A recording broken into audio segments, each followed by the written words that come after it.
En plein milieu de la guerre en Israël, comment doit-on parler et expliquer tout ça à nos enfants et à nos ados? Ça va être la grande question de ce plein d'ado, le document. Dès que vous entendez la sirène, rendez-vous à l'endroit le plus protégé le plus rapidement possible. Si vous vous trouvez dans un bâtiment, rendez-vous dans un mamad, la chambre forte de votre appartement, ou bien celle de l'immeuble, dans un abri, ou la pièce la plus à l'abri de votre appartement. Bonjour Johanna. Bonjour Bernard. Alors, la guerre gronde, ça va? Ça se passe bien chez vous quand même? Bah écoute, c'est vrai que c'est une atmosphère assez tendue ces derniers jours ici en Israël et on se pose des fois la question comment transmettre à nos enfants un sentiment de calme quand nous-mêmes on est stressés, on a beaucoup d'interrogations face à la situation qui n'est pas calme. Arrête avec tes questions, on n'en peut plus. Par pitié, je t'en prie, sois cool. Alors effectivement, c'est complètement délirant. On voit dans certaines villes, alors il y a deux problématiques. Il y a la problématique des villes dans lesquelles des Arabes et des Juifs ont l'habitude de vivre ensemble, dans un certain vivre ensemble, et dans laquelle tout est chamboulé actuellement. On a peur de sortir, on a peur d'aller se promener, on a peur de se faire lyncher en chemin. Et les situations des missiles incessants qui tombent avec la course aux abris et essayer de trouver une explication logique pour nos enfants sur pourquoi on est obligé de se taper tout ça. Oui, et puis rappelons-le aussi que un des aspects de cette crise, c'est ce qui a commencé sur les réseaux sociaux, sur TikTok et la violence des jeunes. Donc, il y a aussi nos jeunes qui voient aussi des choses que nous-mêmes, nous ne voyons pas. Donc, on est aussi en décalage. Alors, tout à fait. Je pense qu'on pourra en reparler. Moi, je considère qu'il faudrait même faire une émission sur ça, comment les réseaux sociaux jouent leur rôle aujourd'hui, même dans les conflits, même dans les guerres, même au jour le jour, avec tout ce à quoi on est exposé.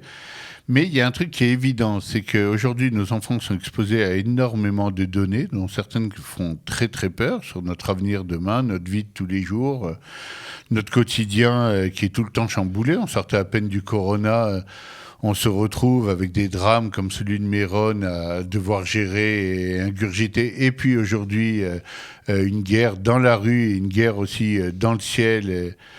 Et comment garder un peu son sens de l'humour, comment garder sa candeur un peu d'enfant et comment garder la confiance dans l'avenir et en soi-même quand on est exposé à tout ça. Alors, on a l'habitude de le dire ici, dans les situations où tu perds un peu pied, c'est un peu comme à la montagne, il va falloir essayer de trouver à quoi tu peux te cramponner. Et en général, si on prenait l'allégorie justement de la montagne, en montagne, ce qui est rassurant, c'est les autres d'abord. Les autres sont là aussi, les autres peuvent parler avec toi, peuvent communiquer, tu peux leur dire si tu te sens pas bien, si tu vas mal. C'est très important de se servir des autres, de leur expérience, de ce qu'ils vivent. Le lien social, l'importance du lien social. Oui, même de comment eux, ils gèrent tel et tel problème. J'ai vu sur des réseaux sociaux, même des gens qui font Shabbat, qui disent, mais comment je fais Shabbat, mes enfants dorment dans le Miklat, mais d'un autre côté, on va pas rester dans le noir si jamais il y a une alarme et tout. C'était amusant et sympa de voir comment les gens se répondaient. Et puis, la deuxième chose qui vous calme en montagne, c'est le fait d'être attaché aussi. Être attaché à des choses, d'avoir cramponné, d'avoir mis des petits mousquetons un peu partout qui, en cas de chute ou au cas où ça va pas, eh ben, vous avez quelque chose auquel vous rattrapez. Moi, j'ai l'habitude de faire avec les clients qui viennent me consulter en privé un petit exercice. Je leur dis, vas-y, fais-moi la liste de tout ce qui te fait peur ou qui t'embête. Et puis maintenant, on va faire toutes les choses qui, dans la vie, te rassurent en général. Alors souvent, il y a papa, maman, les grands-parents, les copains, les trucs, le fait que j'ai Internet avec moi. Je vois pas tout le temps en quoi c'est rassurant, mais... Et ensuite, on essaye de travailler sur des points justement positifs qui te rajoutent de la sécurité. Ouais, des points d'ancrage, mais des points d'ancrage qui sont là aussi pour te rajouter de la confiance en toi, de la confiance dans l'avenir. Des fois, c'est des personnes même qui sont positives, qui aiment bien rire, qui savent décompresser.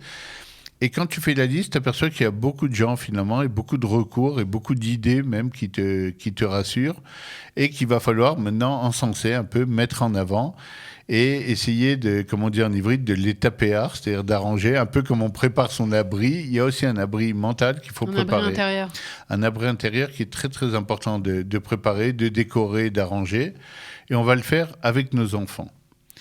J'en parle souvent. Il faut, et c'est un truc qui est très important pour moi, c'est de faire passer aussi, Johanna, nos enfants du stade de je subis des trucs, on me donne des ordres, on me donne des horaires tout le temps, il faut faire comme ci, il faut courir aux abris, il faut faire comme ça, il faut faire attention. Et finalement, j'ai l'impression d'être un pion qu'on amène à droite, qu'on amène à gauche. Ouais, j'ai plus le contrôle de rien. Ouais. J'ai plus le contrôle de rien. En plus, les adultes sont un peu nerveux, sont un peu affolés, etc. autour. Et finalement, j'ai l'impression d'être juste d'être un robot, une poupée qu'on amène à droite. Il n'y a pas un sentiment plus désagréable dans la vie que d'être impuissant, de n'avoir aucune achiza b'metziut, on dit en hybride, aucun impact sur la réalité qui se passe Ceci autour. étant dit, en psychologie, on te dit d'accepter le chosséronym, d'être dans le chosséronym. Alors, viens, on le traduit pour... Le being, quand on fait la distinction entre le doing et le being. Il y a des gens qui, effectivement, il y a des théories même psychologiques qui disent justement, il y a des fois, au contraire, il faut se laisser aller. Décontracte, c'est pas toi, tu ne diriges pas ces choses-là, t'es pas le responsable, apprends à bien gérer, un peu comme si tu étais tombé dans une rivière avec un fort courant, au lieu de dire, zut, du courant, mais je vais... apprends à manœuvrer, quoi. Laisse-toi, et quand ça va se calmer un peu, tu reprendras un peu de contrôle. Pour l'instant, il n'y a pas de contrôle à avoir, c'est pas sous ton contrôle. Donc, vas-y, calme-toi. C'est une théorie qui marche bien dans pas mal de cas, mais il y a une théorie aussi qui marche très, très, très bien. C'est de reprendre le contrôle de ce que tu peux, de certaines choses. De pouvoir exprimer aussi ce que tu ressens. C'est très important. Je te parlais tout à l'heure en coulisses de ces fameuses personnes, ces fameux éducateurs qui disent « Venez, on écrit au Premier ministre ». Venez, on écrit à nos chayalim. Venez, on amène du coca à des gens qui ne peuvent pas aller faire des courses parce qu'ils ont peur de sortir. À partir du moment où tu es dans l'action, eh bien, tout devient plus facile. On avait parlé dans d'autres émissions, on s'est rendu compte que les gens qui ont résisté, par exemple, pendant les périodes de guerre ou de la Shoah, etc., avaient beaucoup moins de traumatisme après. Pourquoi ? Parce que malgré le fait que la situation en général, dans le macro, je ne maîtrise plus rien, dans le micro, j'ai repris le contrôle de pas mal de petits trucs, y compris de mes peurs et y compris de mon comportement quand j'ai l'impression de ne pas avoir le contrôle.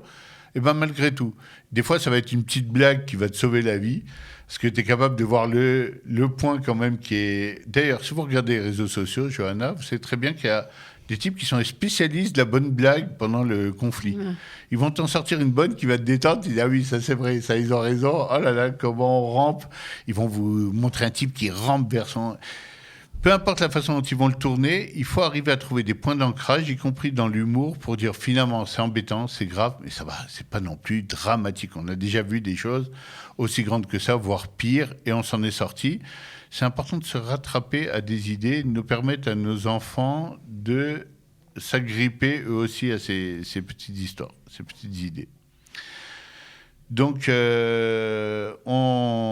on va quand même essayer de faire un petit résumé de ce qu'on a dit ici et de voir le point, en tout cas, qui convient absolument en cas de conflit armé autour de toute la société qui a l'air un peu d'être complètement secouée, complètement balancée à droite à gauche, de ne plus savoir où elle se trouve, à quoi il faut faire attention, et surtout en évitant complètement de ne pas faire ça. Maintenant. Johanna, qu'est-ce qu'on doit éviter ? Qu'est-ce qu'on doit éviter ?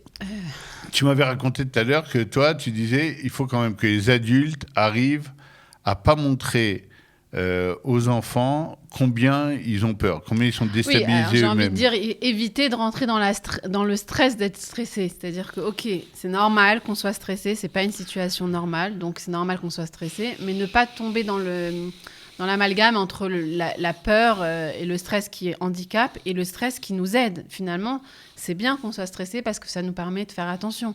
Donc oui, on a peur, peut-être accepter nos peurs en tant qu'adultes, les regarder, essayer de se calmer d'une part, mais d'autre part, de dire, ok, à mon niveau, qu'est-ce que je peux faire ? Qu'est-ce que je considère qui est le geste barrière, puisqu'on sort du corona, le geste adéquat selon la situation. J'ai envie de dire...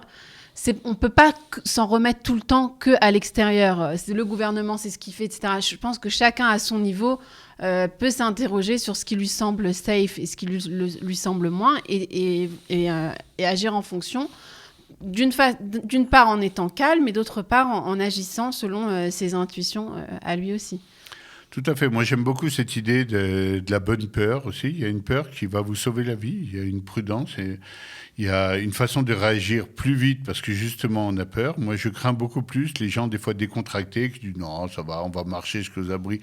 La chance que ça tombe ici, ceux-là, ils se mettent en danger. Ils mettent en danger des fois leur progéniture.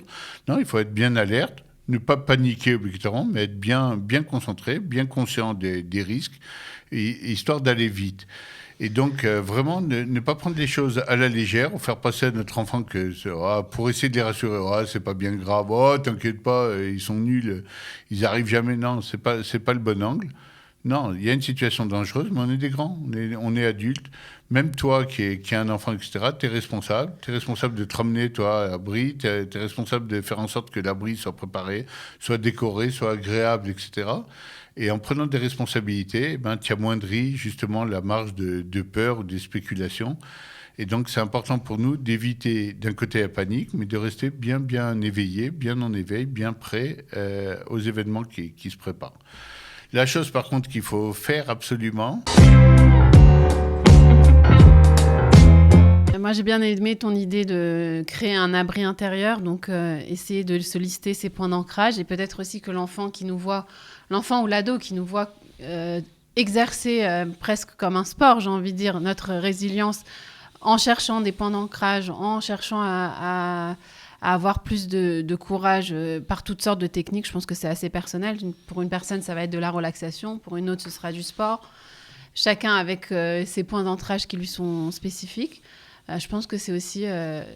moi, c'est la chose que je retiens de ce que tu as dit. C'est très important ce que tu as retenu. On va conclure sur ça. Effectivement, cette façon aussi de comprendre que je suis pas... on n'est pas une masse. On est chacun avec nos sensibilités, nos idées, nos valeurs. Et donc, chacun, à nous de trouver le chemin justement de la résilience, le chemin de la résistance à tout ce stress, à ces peurs, etc. Et on n'a pas tous les mêmes, pas des conseils généraux qui vont marcher pour tout le monde. Le conseil que j'ai donné tout à l'heure sur le fait de, répartir des responsabilités et être conscient que dans l'action, on résiste beaucoup mieux aux événements que dans l'inaction et dans le fait de subir, c'est important. Mais d'un autre côté, on est des gens différents. Tout le monde n'agit pas de la même façon.